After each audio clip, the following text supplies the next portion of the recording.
So எனக்கு இந்த வீடியோல அமரன் படத்தோட அப்டேட் தான் பார்க்க போறோம்.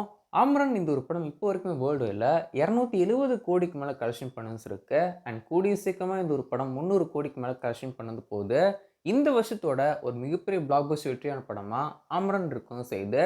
தி கிரேட்டஸ்ட் ஆஃப் ஆல் டைம் படத்துக்கு அப்புறம் இந்த ஒரு படம் தான் தமிழ் சினிமால வேர்ல்டு வைட்ல ஹையஸ்ட் கலெக்ஷன் பண்ண படமா அமரன் இருக்கும் செய்து.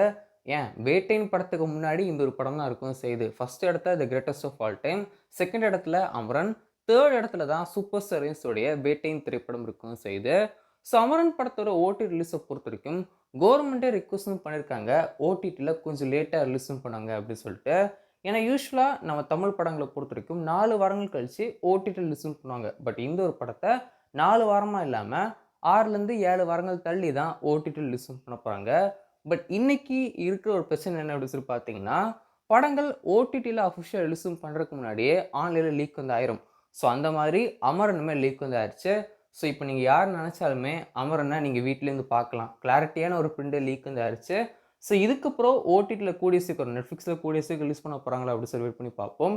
பட் இப்போதைக்கு அமரன் படம் ஆன்லைன்ல லீக் வந்து ஆயிருச்சு.